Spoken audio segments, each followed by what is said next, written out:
ابو ذر رضی اللہ عنہ سے مروی ہے، اللہ کے نبی صلی اللہ علیہ وسلم جاڑے کے موسم میں نکلے اور درختوں سے پتے جھڑ رہے تھے، فَأَخَذَ بِغُصْنٍ مِّن شَجَرَةٍ، اللہ کے نبی صلی اللہ علیہ وسلم نے ایک درخت کی ٹہنی لے لی، اس کو پکڑ لیا، اور اس کے پکڑنے کی وجہ سے جب اس ٹہنی کو ہلایا ہے تو پتے بہت زیادہ گرنے لگے۔ اللہ کے نبی صلی اللہ علیہ وسلم نے فرمایا یا ابا ذر قلت لبیک یا رسول اللہ،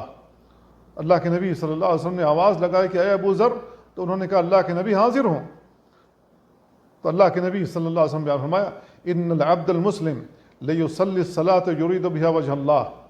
مسلمان بندہ جب نماز پڑھتا ہے اور اس سے اللہ کی رضا چاہتا ہے، اللہ کا وجہ تلاش کرتے ہوئے وہ نماز پڑھتا ہے، اخلاص کے ساتھ نماز پڑھتا ہے،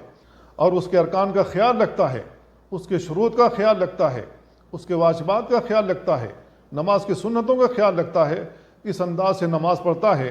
فتحافت عنہ ذنوبہ، تو اس کے گناہیں اسی طرح جھڑتی ہیں، کما تحافت ھذا الورق عن ھذہ الشجرہ، جس طریقے سے اس درخت کے پتے جھڑ رہے ہیں اسی طریقے سے اس کے گناہیں بھی جھڑ جاتی ہیں۔ اس کو امام احمد نے حسن سند کے ساتھ روایت کیا ہے۔ تو میرے بھائیوں، ہمیں اسی طریقے سے نماز پڑھنی چاہیے جس طریقے سے رسول اللہ صلی اللہ علیہ وسلم نے پڑھنے کا حکم دیا ہے، صلو کما رأیتمونی اصلی، اس طریقے سے نماز پڑھو جس طریقے سے نماز پڑھتے ہوئے مجھے دیکھا ہے۔ تو اللہ کے نبی صلی اللہ علیہ وسلم کے نماز کا طریقہ کتب احادیث میں تفصیل کے ساتھ موجود ہیں، لہذا ان تمام احادیث کو اکٹھا کر کے ہمیں اس پر غور کرنا چاہیے کہ اللہ کے نبی صلی اللہ علیہ وسلم نے کس انداز سے نماز پڑھی اور صحابہ کرام نے کس انداز سے نماز پڑھی تھی۔